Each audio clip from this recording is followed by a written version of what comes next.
Muy buenos días a los radioescuchas que nos sintonizan en las frecuencias de Telemetro Radio, a quienes nos ven por streaming a través de Metcon Go, así como en RPC Televisión, en señal de televisión digital terrestre, y a los miles de cibernautas que desde cualquier parte del planeta, ya sea en vivo o en diferido, nos siguen a través de las plataformas de Telemetro Cuarto Poder en YouTube, ahora también en retransmisión a las 10 de la mañana por Eco TV.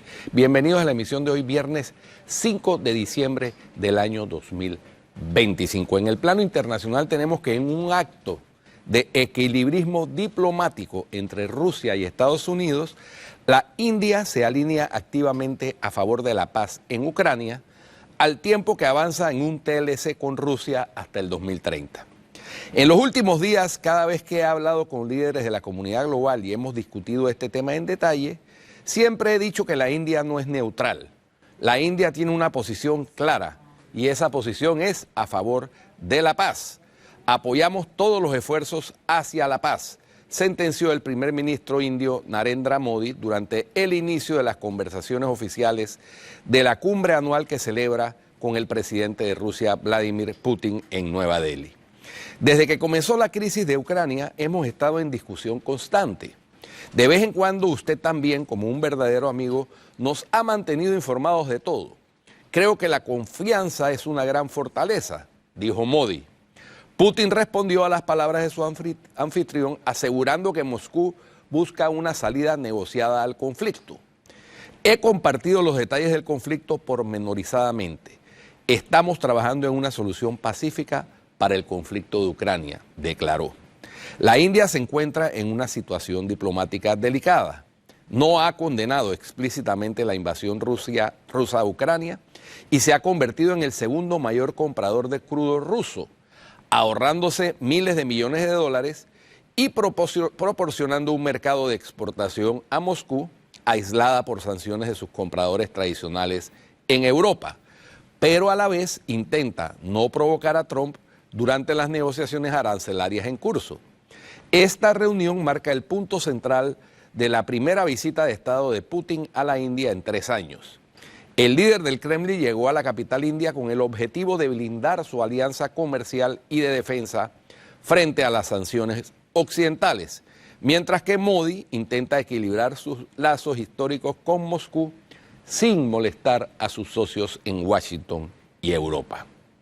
Por otra parte, Israel fijó su presupuesto de defensa para 2026 en 112.000 millones de shekels, equivalente a 34.630 millones de dólares o 29.680 millones de euros, a pesar del alto el fuego para la Franja de Gaza, rubricado el pasado 10 de octubre, informó la oficina del ministro de Defensa Israel Katz en un comunicado. Esto supone un aumento con respecto a los 90.000 millones de shekels presupuestados en un borrador anterior. Seguiremos actuando con determinación para fortalecer las fuerzas de defensa de Israel, dar una respuesta completa a las necesidades de los combatientes y reducir la carga de los reservistas para garantizar la seguridad del Estado de Israel en todos los frentes, afirmó Katz. Por su parte, el gabinete del ministro de Finanzas, Bezalel Smotrich, indicó que el presupuesto de defensa de 2026 ha experimentado un aumento de 47.000 millones de shekels, 14.553 millones de dólares o 12.472 millones de euros, en comparación con 2023, año en que se produjeron los atentados de Hamas del 7 de octubre y la posterior ofensiva de Israel sobre la Franja de Gaza.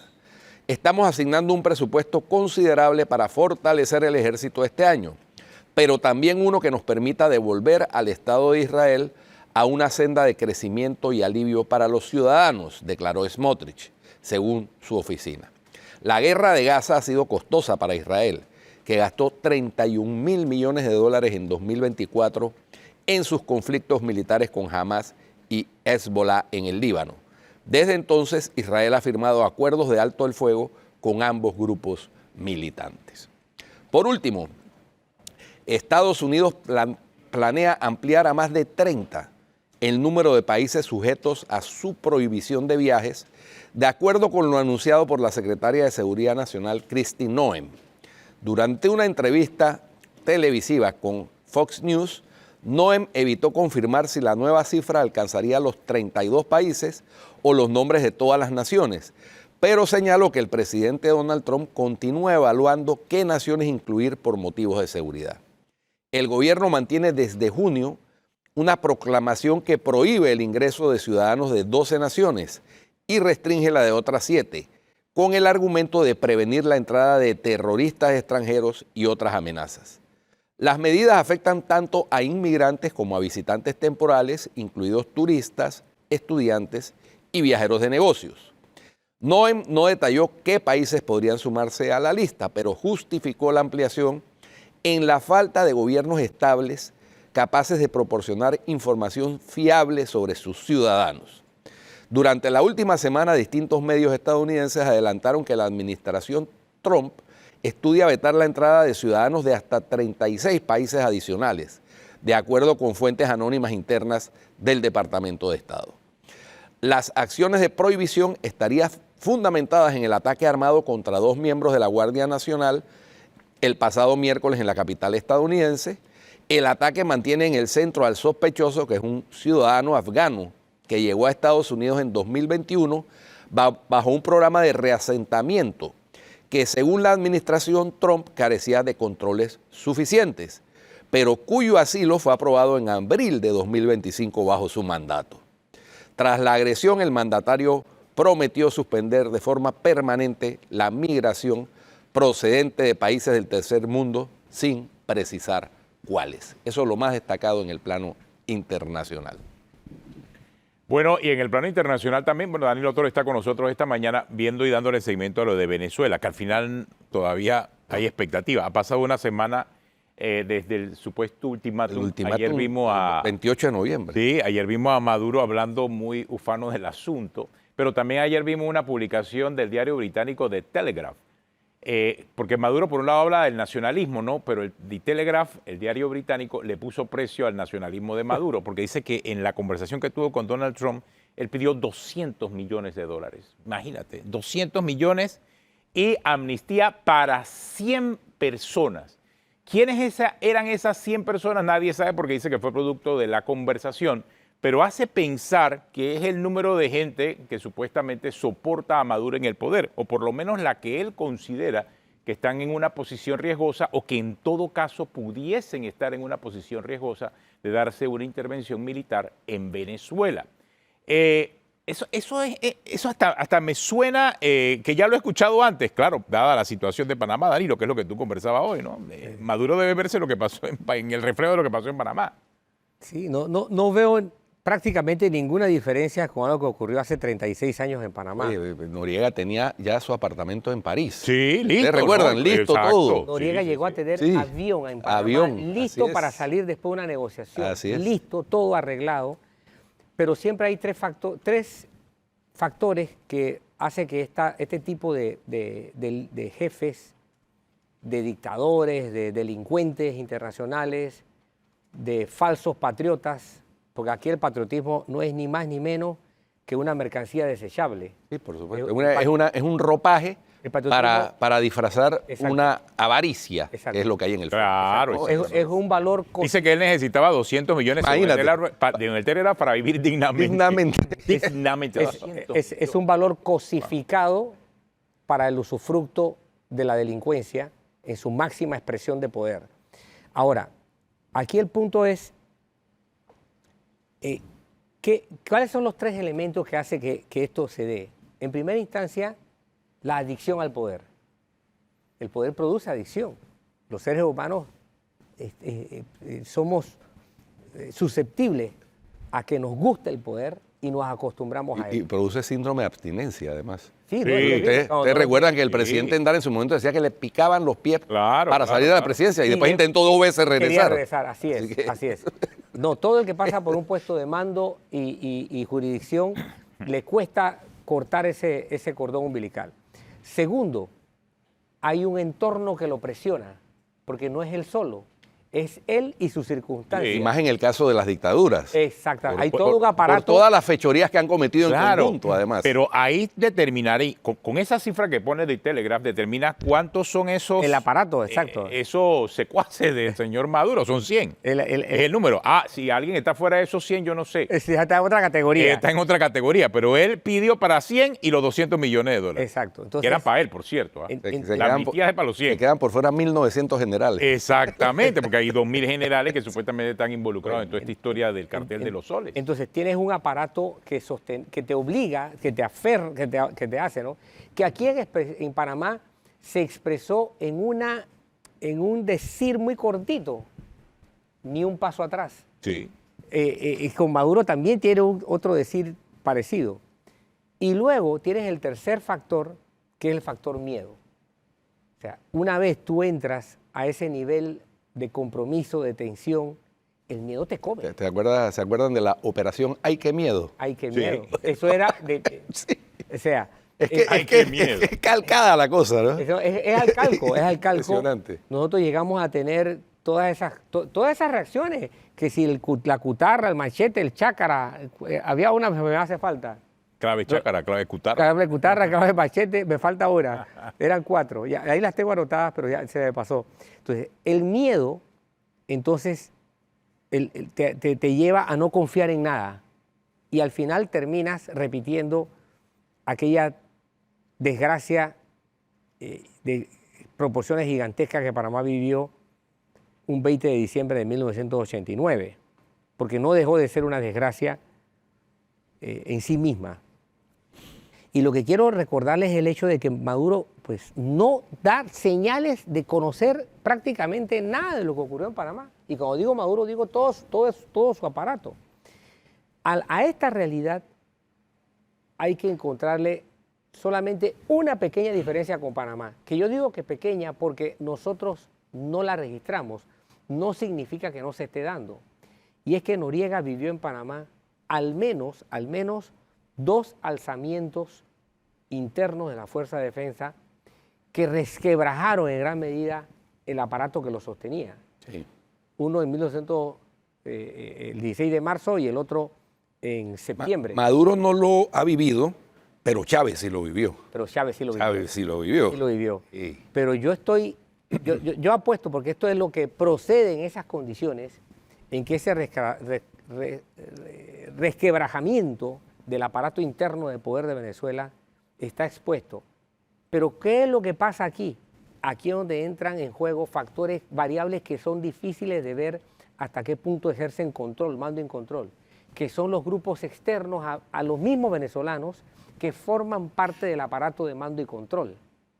Entonces aquí tú no logras pasar una diferencia de decir, bueno, y entonces, ¿quién está a cargo en Venezuela de las decisiones más delicadas? ¿Qué aparato de mando y control está ejerciendo el poder en Venezuela desde el punto de vista táctico y estratégico? ¿Cuántos venezolanos están encargados de eso y cuántos que no son venezolanos están encargados de eso? Eso, junto a este último factor que voy a señalar, matiza las condiciones. Al igual que en Panamá, en Venezuela apostaron a la creación de un aparato paramilitar para, entre comillas, defender la patria, lo cual no es cierto. Sí. Es para defender al aparato que gobierna de los propios venezolanos. El ropaje. Tal como ocurrió en Panamá. Del patriotismo, del pseudopatriotismo. Del pseudopatriotismo. Patrioterismo. Exacto. Sí. Entonces, es para enfrentar una situación terrible. Y esto me pone en la penosa y en la triste condición de recordar algo que ocurría en Panamá hace 36 años. Va a ser 37 ya. 36 años. Porque para la misma época en que Panamá estaba viviendo, el 20 de diciembre, ese escenario militar bélico aquí, en ese mismo momento, en otro país de Europa se estaba viviendo una caída de un poder también arraigado, que era el gobierno de Nicolae Ceausescu en Rumania. Claro.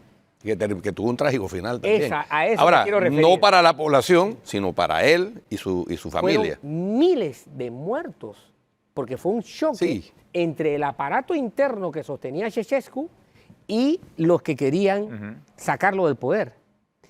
Y yo, tristemente... Era otro momento, y tenía el poder... Exacto, fue simultáneo absoluto. A lo de Panamá, claro, fue simultáneo. Fueron dos eventos simultáneos. Ceausescu tenía el poder absoluto. Era total, absoluto. Y apostó por muera Sansón y los biliteos su aparato. Sí. Se fajaron a matarse en grandes cantidades. Y yo no dejo de considerar esa variable como una posibilidad que el aparato de Maduro tenga frente a sí. O sea, ahora, parte de repetir la desgracia, la triste historia de la Rumanía de 1980, de diciembre de 1989. Ahora, pero tú crees que al final... Y se llaman Nicolás ambos, curioso. Ambos, son hermanos si así ocurriese, Danilo, tú apostarías entonces a que desde sus mismas filas le metan la zancadilla. Por supuesto, porque eso pasó en Rumanía. Sí, eso pasó con Ceausescu. O sea, el aparato de seguridad... Le dijo, hasta aquí. Exacto. Claro, lo que pasa es que el aparato de seguridad en el caso de Venezuela está controlado por extranjeros, por los cubanos. Por eso mencioné antes de decir esto, el factor de quién ejerce mando y control. Si son venezolanos o si no son venezolanos. Y eso se sabe porque, y esto viene desde la era de Chávez, que pidió apoyo a Fidel Castro en ese momento que estaba vivo, para crearle esa guardia personal, casi una guardia pretoriana o imperial, para protegerlo. Y lo cercó de tal forma que tuvo éxito. Y hoy en día, pues, el aparato de seguridad venezolano es cubano en su mayoría. Sí, se dice eso. Yo no, en la práctica es real y la gente lo ve en las calles allá. ¿Ves? Entonces, tú te quedas pensando, bueno, esos tres factores, el apego al poder, la presión de tu propio entorno y el miedo, están determinando una suerte trágica. Bueno, y le añado un elemento que quisiera tu impresión. El próximo miércoles se entrega el Premio Nobel de la Paz precisamente a María Corina Machado, ¿no? Que ya dijo el señor presidente de Panamá casualmente que pretende participar. Vamos a hablar de eso en breve. Vamos después de la pausa a tocar ese tema, porque ayer lo anunció el presidente Mulino, así que ya regresamos aquí en Cuarto Poder.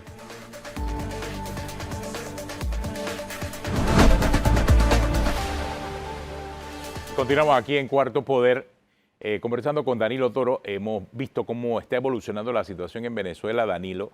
Y ayer también vimos lo que dijo el presidente Mulino, pues el presidente Mulino va a viajar a Noruega, o sea, metiéndose en el tema.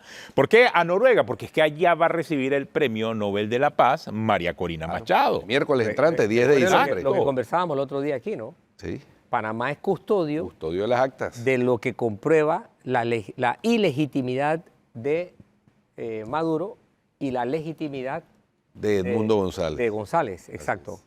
Así es que siendo Panamá un protagonista en esto. Que fue el ungido de María Corina cuando fue inhabilitada por el régimen de Maduro para correr como presidenta. O sea, puros paralelismos y circunstancias parecidas, ¿no? Así es, tal cual. Y fíjense que todo ocurrió. Noriega bloqueó las elecciones de Endara, Arias Calderón y Ford. Sí, claro. Maduro bloqueó las elecciones de María Corina. O sea...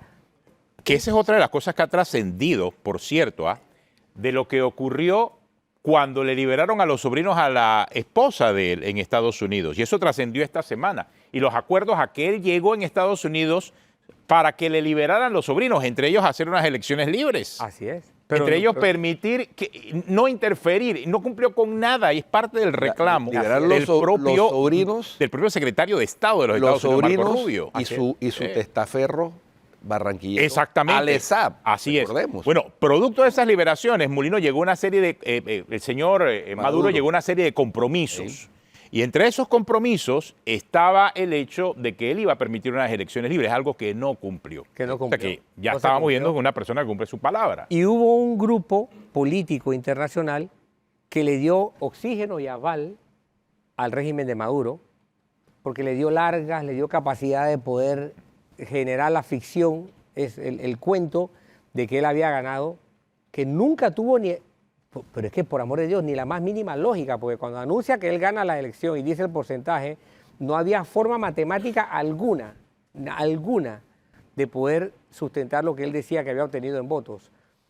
Sin embargo, pues políticamente se rodeó de un séquito de personalidades internacionales que le extendieron o le dieron algo de oxígeno para que llegara hasta el día de hoy, solo para desgracia de Venezuela y tal vez del mismo. Aquí lo relevante es entonces el hecho de que esta comunidad de poder, de criminalidad y de intereses internacionales muy complejas que hoy día vive Venezuela, nos va a pegar a nosotros como efectivamente nos está pegando. Otro elemento que cabe tener presente es el hecho de que, al igual que en el caso de Noriega, hubo claras manifestaciones criminales que funcionaron por debajo y al lado del aparato de poder formal. En el caso panameño, en los últimos años de la búsqueda desesperada de poder, recuerden cómo en Panamá apareció algo que fue una novedad aquí. Se llamaba Grupo F8. Claro, sí, la octava fuerza, la llamada octava fuerza, exacto, un grupo paramilitar. Que por cierto, fue responsable de varios secuestros y era responsable de la extorsión a la que eran sujetos muchos de los opositores al régimen de Noriega. Y hubo militares que se opusieron a la existencia de la F8. Hubo jefes. Porque era casualmente una guardia pretoriana de Noriega. Exacto. O sea, era una guardia imperial. O sea, solamente le hacía caso a Manuel Antonio Noriega. Exacto. A pesar de que muchos de ellos ni siquiera tenían el rango para estar dentro de las fuerzas de defensa. Porque al legítimo monopolio de la violencia que debe tener todo Estado, de acuerdo a la visión moderna de Estado, todo Estado tiene el monopolio de la violencia, que se lo otorga precisamente el concepto de Estado legal, la ley. De la fuerza. De la fuerza. No, y de la violencia. Porque bueno, cuando se ejerce la fuerza, se ejerce con violencia, exacto. claro. Y yo te salgo a decir, pórtate bien, si no te doy un palazo. Sí. Eso es violencia desde el poder. Pero el punto radica aquí es que no basta para estos grupos tener ese monopolio, sino que recurren a aparatos paralelos que son delictivos, que rompen el esquema del propio monopolio para conservar ese poder. Bueno, eso es lo que ha ocurrido en Venezuela con el Tren de Aragua, claro, con el aparato del narcotráfico, porque lo que nadie se pregunta es, eso que está diciendo el ex general o el general retirado Pollo Carvajal, está sustentado en años de un comportamiento delictivo desde el poder. Pero hay una diferencia, quizás entre la situación de Venezuela y lo que pasó en Panamá. En el caso de Noriega, o sea, Noriega buscaba pandilleros, o sea, delincuentes, y los hacía miembros de la Fuerza de Defensa. Y eso identificado, no importa si eras un militar de carrera, y eso ofendió mucho a la cúpula castrense. Sí, hubo militares que rechazaron ese modelo de poder. Venezolano, lamentablemente, teniendo el ejército venezolano tanta historia, él convirtió en delincuentes a militares formados ya. Y eso es lo peligroso de lo que ha ocurrido en Venezuela, a diferencia de la situación de Panamá, porque al final del día, en el caso panameño, se trataba ya de delincuentes convertidos a militares. No, en Venezuela, Maduro ha convertido a militares formados como militares en delincuentes. Sí, y eso es la razón por la cual el cartel que él maneja y controla se llama el cartel de los soles, porque son militares en activo, militares formados como militares, pero que ahora son delincuentes. Sí, exacto, es lo que en sociología política estudia más. Sí. Hay un lumpen. Claro. Hay un lumpen paramilitarismo. Fenómeno que también se ha dado en Colombia. Lo único que en Venezuela ha habido un control mucho más monolítico. En Venezuela hubo una eclosión, en Colombia hubo una eclosión que hizo que el paramilitarismo terminara en grupos de narcotraficantes. Y las causas fueron un tanto distintas también, ¿no? Fíjate que... Recordemos que el primer grupo que se armó por allá por la década del 80, que se llamaba MAS, Muerte a Secuestradores, surge de la mano del cartel de Medellín por el secuestro de la hija del señor Ochoa, pero Marta Nieves Ochoa. Pero ¿quién resuelve eso? El M-19. No, sí, Danilo, pero... El M-19 es el que se encarga, por eso queman el Palacio de Justicia. Sí, Danilo, pero sea como sea, la institución de mayor reconocimiento en Colombia sigue siendo el Ejército. Por supuesto. O sea, el Ejército no ha caído ni se dejó pervertir ni siquiera por los narcotraficantes en Colombia. El lumpen paramilitarismo es el que llega con los hermanos Castaño. Pero ellos no pasaron por el ejército colombiano. Claro que no. Pero ellos fueron producto del ejército colombiano.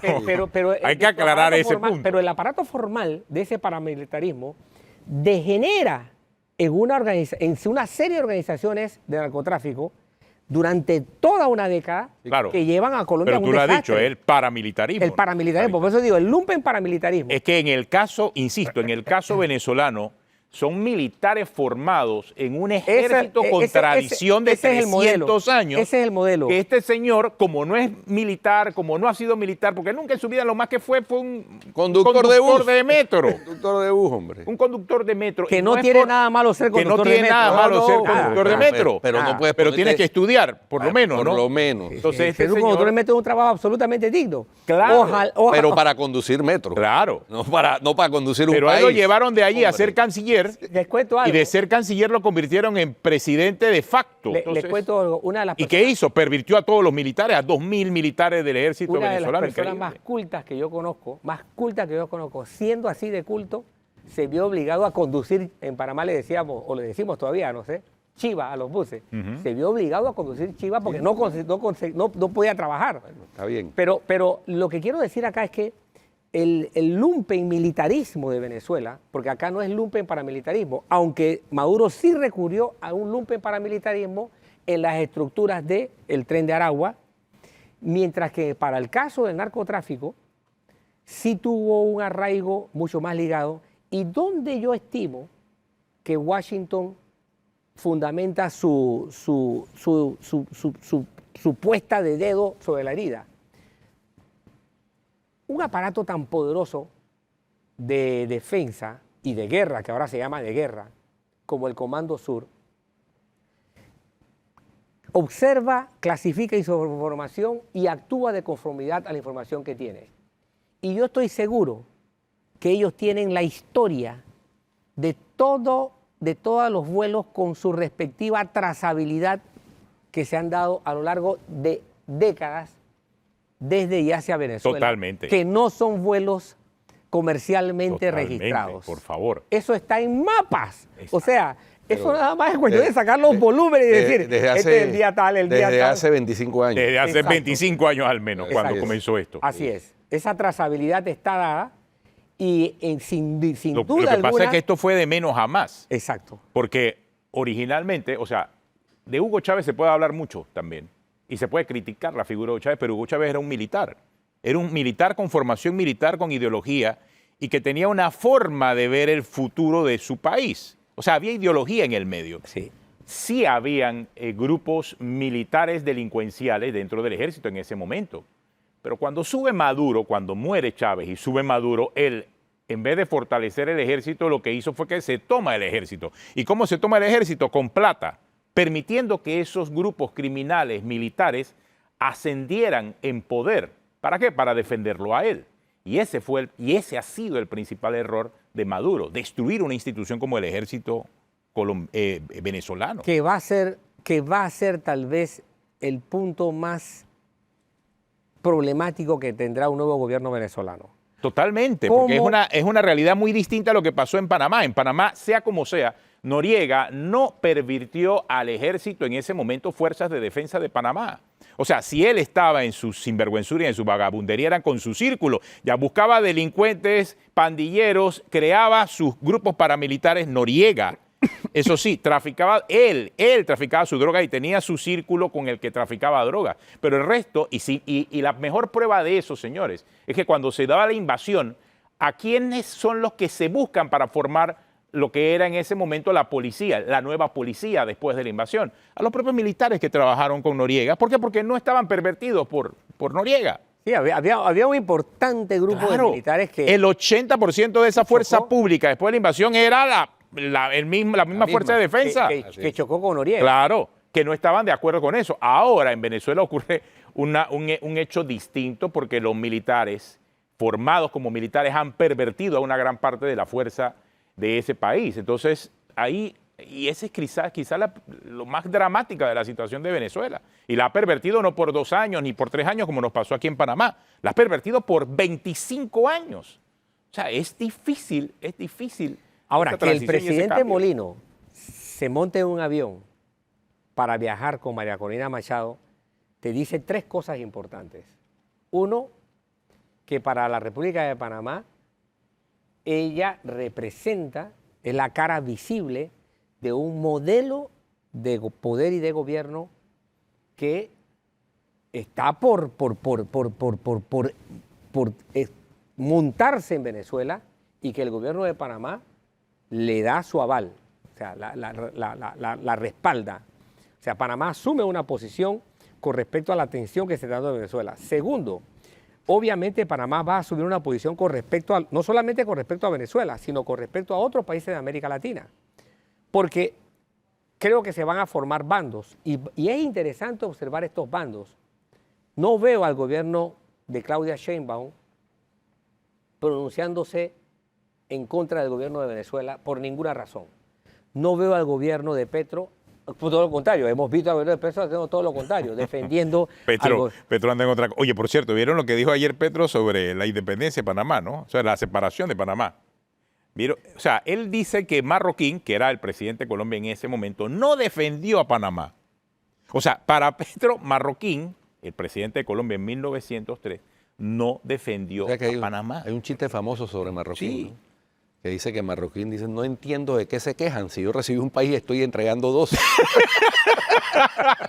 pero debemos hablar de eso después de la pausa, aquí en Cuarto Poder. Hay que hablar acerca de lo que dijo Petro ayer en Colombia sobre la separación de Panamá. Y por cierto, Petro ahora dice y propone, cuando va saliendo de su cargo, crear una nueva Gran Colombia, imagínate. ¿En qué momento Petro propone eso? Bueno, ya regresamos aquí en Cuarto Poder.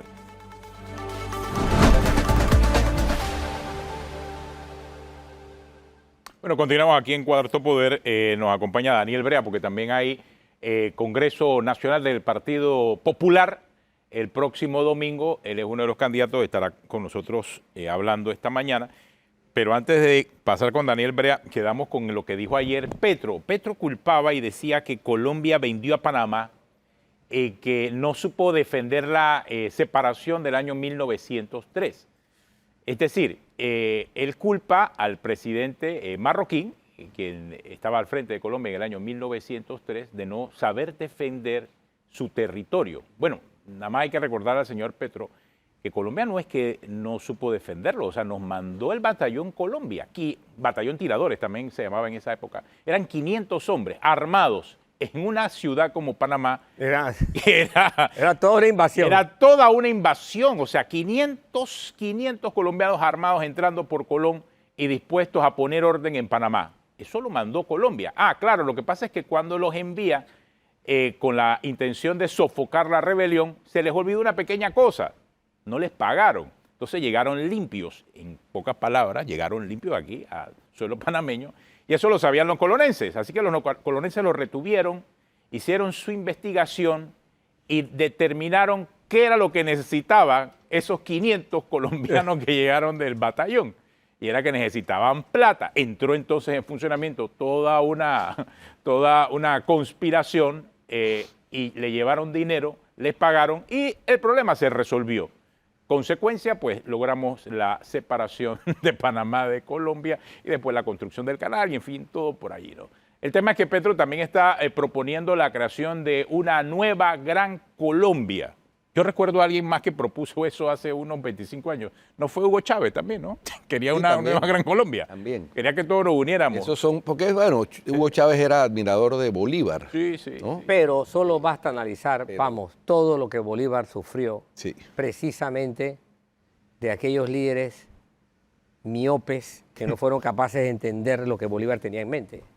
Y que todavía viven en muchos de los líderes de hoy día. Viven esa concepción débil, sometida, engañada. La expresión célebre de Bolívar antes de su muerte deja dicho todo, ¿no? Así es. Si mi muerte contribuye a que cesen los partidos y se consolide la unión, yo bajaré tranquilo al sepulcro. Eso revela las clases de pirañismo que desde entonces persiste. Claro, y es parte del problema que nos mantiene todavía en esta situación. La presencia de Maduro, de Chávez primero, de Maduro en Venezuela, es un pequeño ejemplo de esa realidad. Pero bueno, hablemos con Daniel Brea a ver qué es lo que pasa en el Partido Popular y cuál va a ser el futuro del Partido Popular. Bueno, también se espera renovación y cambio, me imagino, ¿no? Cambios, buenos días ante todo y gracias por la oportunidad.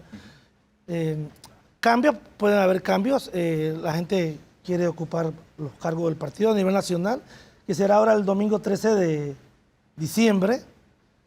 Va a haber elección para presidente, vicepresidentes, secretario nacional, subsecretarios, comisión política, fiscal del partido, tribunal de ética y defensor de los miembros. Son 500 delegados que van a tener esa oportunidad de ese magno evento como es la máxima autoridad del partido. Y en mi caso, me quiero reelegir y estoy en la casilla 3. En la casilla 3 y vamos a ver si podemos ese objetivo que queríamos poder llevar, que el partido se fortalezca aún más de lo que quedó en esta elección pasada, más unificación y podamos llevar siempre como nos caracterizamos buenos candidatos en los 4 puestos de elección popular, empezando por presidente.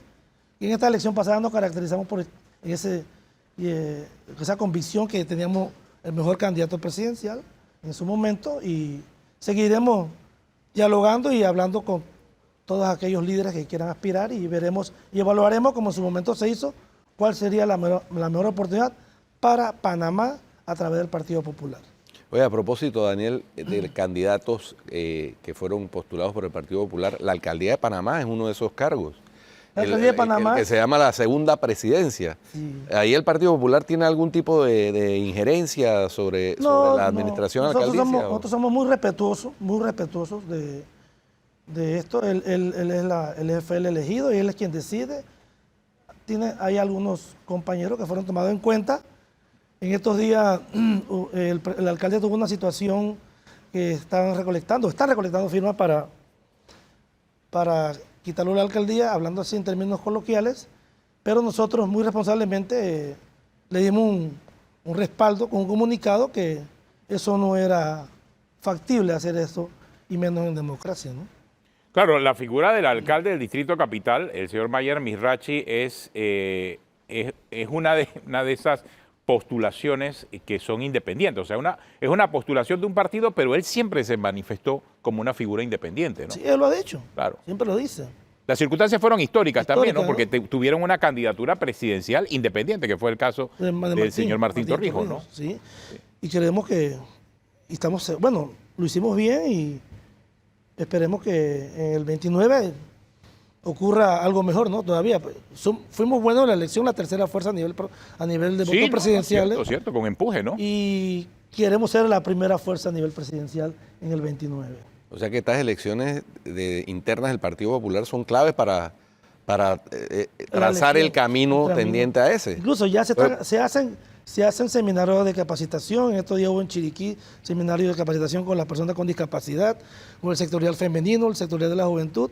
Y ahí se acercan muchos líderes comunitarios con el interés de postularlos por el Partido Popular, porque el Partido Popular a raíz de esta elección tuvo un cambio profundo.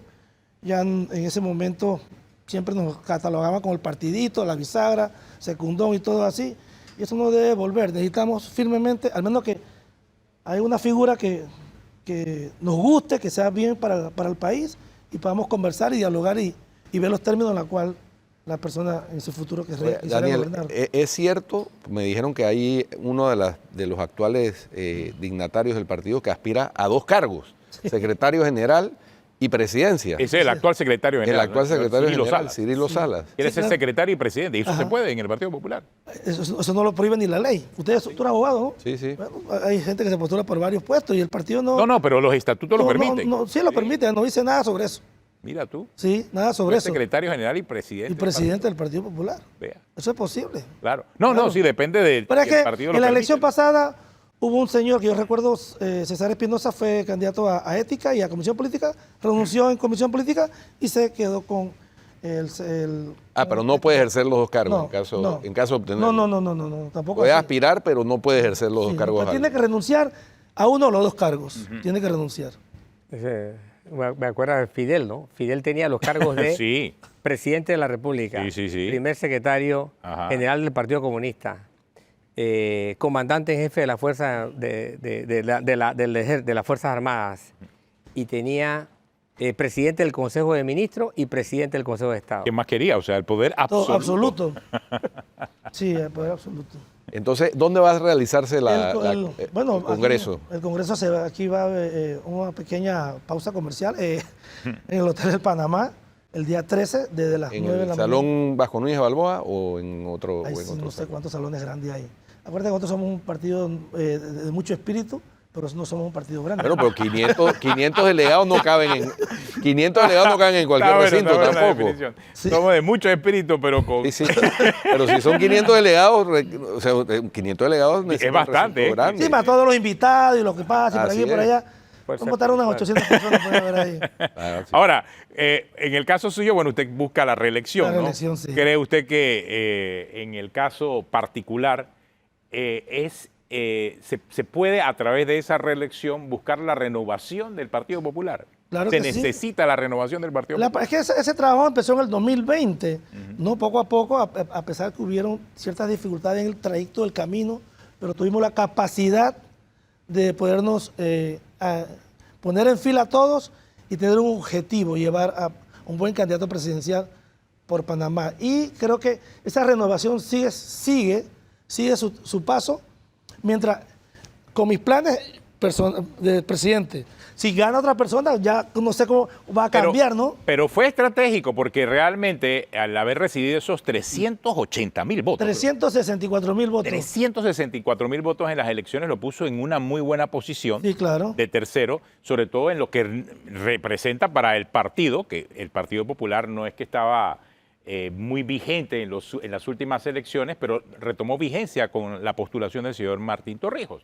Pero esos 369,000 votos también se traducen en un buen subsidio postelectoral, ¿no? Bueno, el subsidio hay que usarlo bien y saberlo usar. Y el Estado, si tú no usas una cantidad de dinero, tú tienes que regresar ese recurso al tribunal, al Estado. Pero yo creo que el Partido Popular no regresa plata, ¿no? Sí, puede. Sí, pero ha regresado plata durante su gestión. En mi gestión no, porque no había, pero no sé si en la anterior. Pero todo eso es posible. Pero ahora que viene el subsidio postelectoral, en estas circunstancias... Pero se está trabajando duro, se está trabajando duro. No, y también deben buscar más gente, ¿no? Porque sea como sea, recibieron 369,000 votos por la circunstancia muy puntual de esta elección, sumado también a lo que pasó en la alcaldía, pero el Partido Popular tiene como 20,000 adherentes. 21,300. Sí. 21,300. Tienen que hacer que, o les interesa hacer crecer más el partido. Lo que pasa es que el partido en su momento, Demócrata Cristiano, sino que lo diga aquí el partidario Guido. Y acá también, porque también también fue Demócrata Cristiano. Nosotros creo que llegamos a 45. Aquí está rodeado de Demócrata Cristiano. En su momento dado. En su momento dado, nunca fuimos muchos. Así es. Fue 45. Nunca ha sido un partido. No, el mejor momento del Partido Demócrata Cristiano fue después de la invasión. O sea, tenían una mayoría absoluta en la Asamblea.